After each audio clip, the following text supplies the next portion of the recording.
बिस्मिल्लाहिर्रहमानिर्रहीम। अस्सलाम वालेकुम रहमतुल्लाहि व बरकातुहू। उम्मीद है आप सब खैरियत से होंगे। इस वीडियो में मैं आपके साथ PSY 499B की असाइनमेंट नंबर 1 के बारे में डिस्कस करूंगा। और इस असाइनमेंट के अंदर आपने क्या करना होता है, इसको आपने किस तरह से सॉल्व करना है, इन सारी चीज़ों को इसमें डिस्कस करेंगे। और बाकी भी मैं आपको बताऊंगा कि किस तरह से आपने टेम्पलेट वगैरह को डाउनलोड करना है। तो यहाँ पे असाइनमेंट में जाएंगे और यहाँ से आपने इस फाइल को डाउनलोड कर लेना है, जो कि यहाँ पे आपको शो हो रही है। तो इसकी जो लास्ट डेट है वो 6 मई है। तो हम इस फाइल को डाउनलोड कर लेते हैं यहाँ से। तो ये हमारे पास ओपन हो गई है।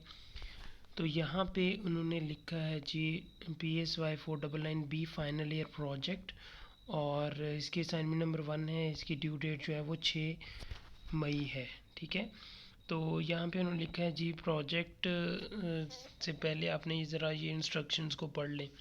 The final project should be according to the formats uploaded on the course VULMS entitled final project time template uploaded in the lesson number 6 formats of VULMS।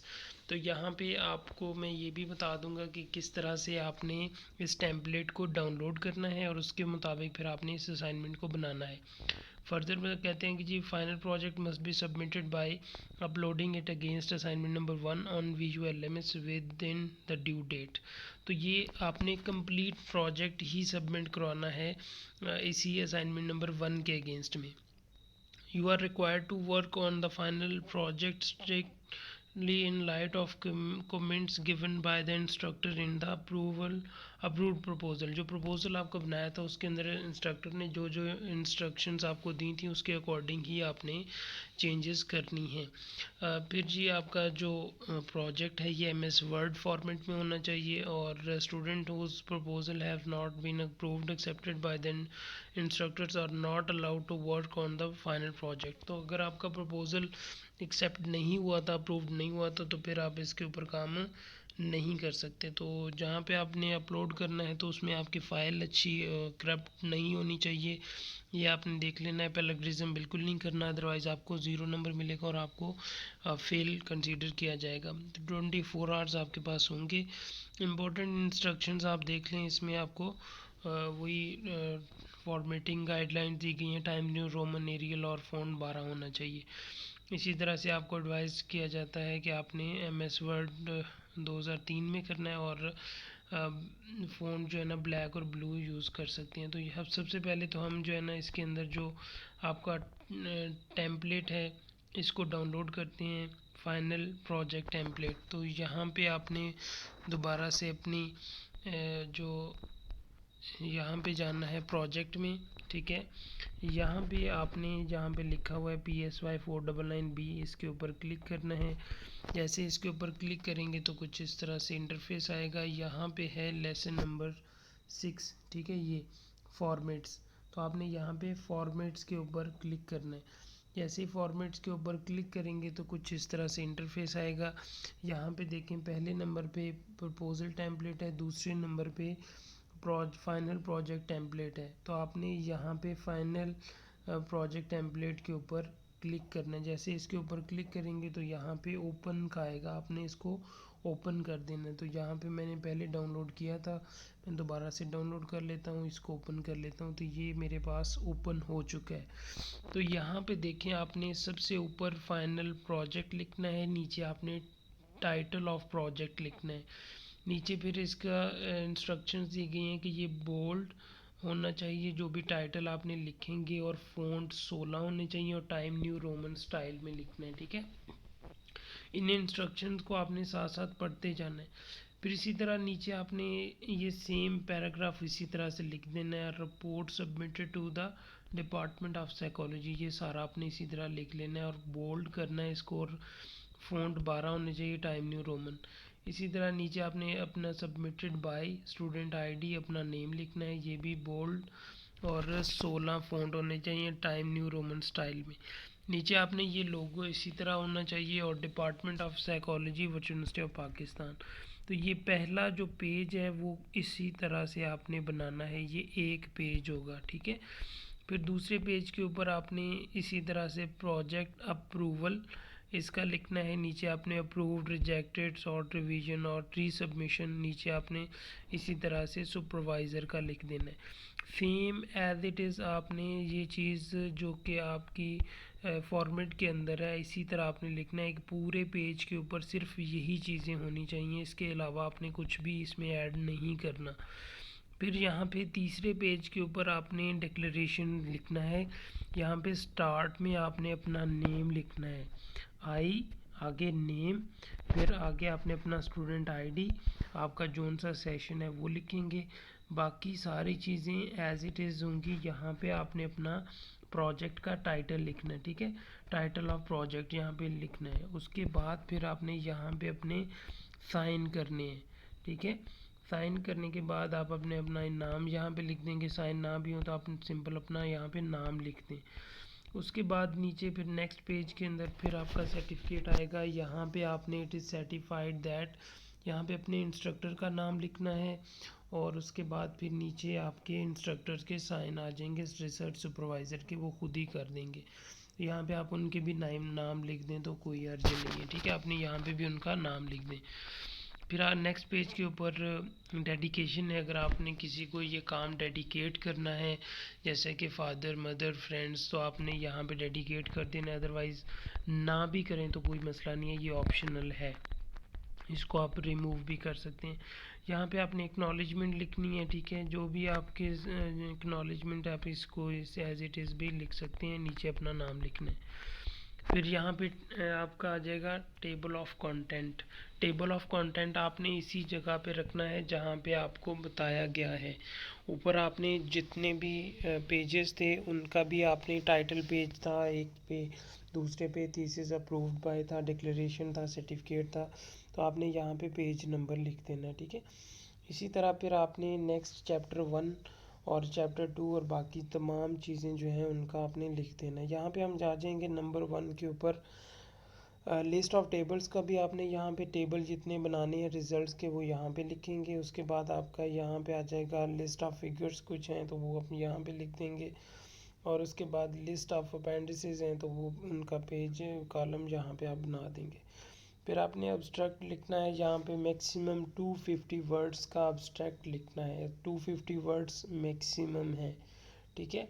और रिसर्च के मैं आपको बता दूं, जैसे कि आप लोगों को 200 सैम्पल्स का उन्होंने बताया होगा, वो 2200 सैम्पल्स आपने इकट्ठा करने के बाद आपने उसको वर्ड फाइल में करके फिर SPSS सॉफ्टवेयर के अंदर ऐड करके वहाँ से जो कंक्लूड आपने करना है, जो रिसर्च के सैम्पल्स होंगे उसके फाइंडिंग्स का आपने फाइनल रिज़ल्ट बना के फिर उसकी रिपोर्ट लिखनी होती है। यहाँ पे अब्स्ट्रैक्ट का लिखेंगे। फिर यहाँ पे आपने इंट्रोडक्शन लिखना है जो कि प्रपोजल के अंदर भी ऑलरेडी आपने लिखा होगा, बट आपने इसको पास्ट सेंटेंसेस के अंदर लिखना है। ये याद रखें कि पास्ट टेंसेस के अंदर आपने लिखना है, इसको आपने कंप्लीट प्रोजेक्ट को पास्ट टेंसेस में लिखना है। इसी तरह वेरिएबल 1 और वेरिएबल 2 की डिटेल्स आप यहाँ पे लिख देंगे। जो जो आपने वेरिएबल्स चूज़ किए हुए थे ऑलरेडी आपने प्रपोजल के अंदर लिखे होंगे। यहाँ पे आपका लिटरेचर रिव्यू आ जाएगा प्रोजेक्ट की, जितना भी इसका रिव्यू पहले रिसर्चेज हुई हैं। रिव्यू के अंदर हम लिखते हैं कि जो टॉपिक आपने चूज़ किया था उसके रिलेटेड जितनी भी रिसर्चेज पहले हो चुकी होती हैं वो आपने यहाँ पे लिखनी होती हैं, ठीक है। और उसके बाद रैशनल स्टडी लिखना है, ऑब्जेक्टिव्स ऑफ स्टडी लिखने हैं। ऑब्जेक्टिव्स आपने पहले ऑलरेडी प्रपोजल के अंदर लिखे होंगे, हाइपोथेसिस ऑलरेडी आपने लिखे होंगे, वही वाले आपने यहाँ पे लिख देने हैं, ठीक है। यहाँ पे आपने मेथड्स जो अप्लाई किए हैं वो आपने लिखने ऑलरेडी प्रपोजल में लिखे होंगे, वही आपने यहाँ पे लिख देना है कि कौन सी रिसर्च, नेचर ऑफ रिसर्च थी, रिसर्च डिज़ाइन क्या था, रिसर्च स्ट्रेटजी क्या थी, सैम्पल्स कितने थे।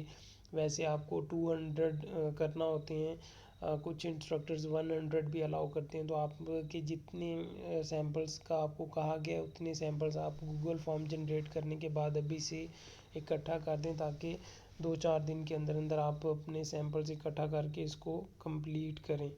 फिर नीचे टेबल्स का आ जाएगा। ये टेबल जो आपके सामने शो हो रहा है ये वाला टेबल SPSS से आपने जनरेट करना है और वहाँ से कॉपी करके यहाँ पे ऐड कर देना है।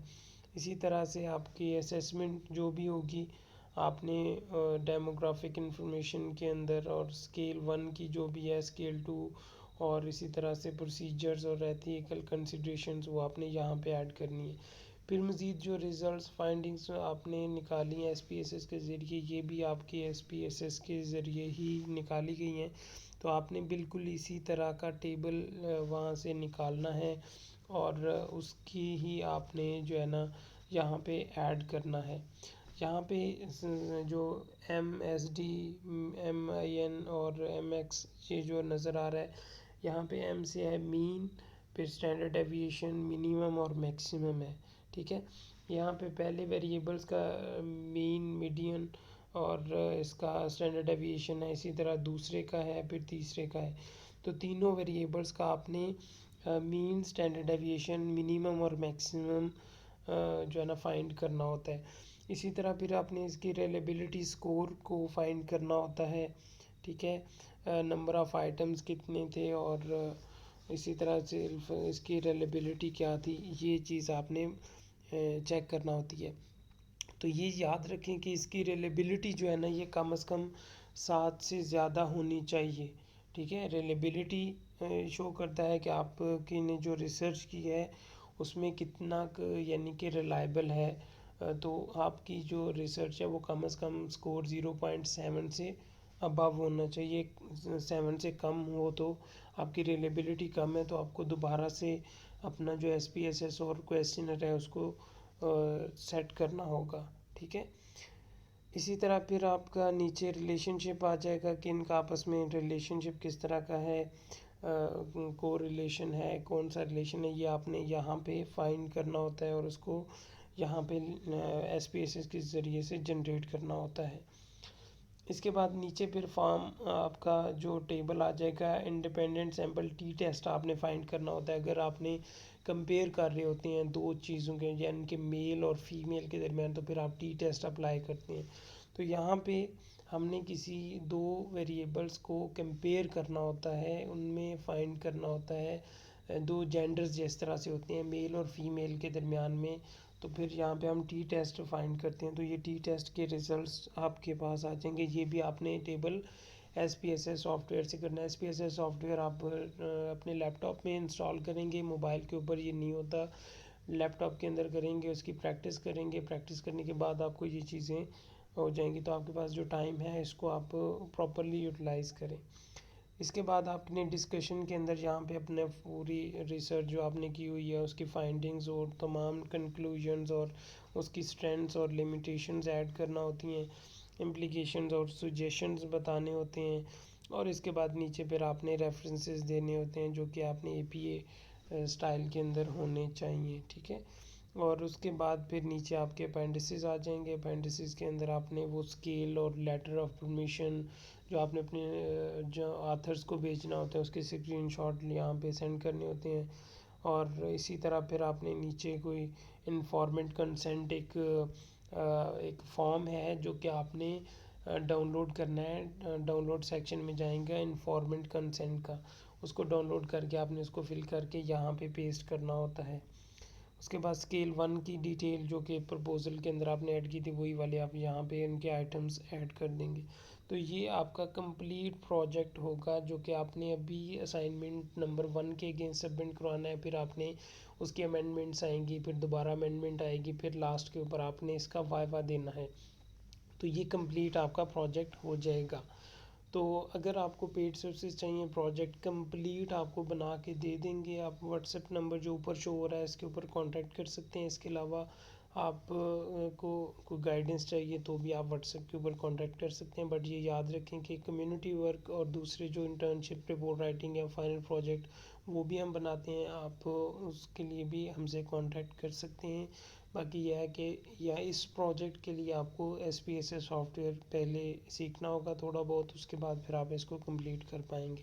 होपफुली ये वीडियो आप लोगों के लिए हेल्पफुल होगी। वीडियो को लाइक करना मत भूलिएगा। वीडियो चैनल को सब्सक्राइब नहीं किया तो जल्दी से चैनल को भी सब्सक्राइब कर लें, और कमेंट बॉक्स के अंदर मुझे अपने राय ज़रूर दें वीडियो कैसी थी और मज़ीद किस तरह की वीडियोस होनी चाहिए।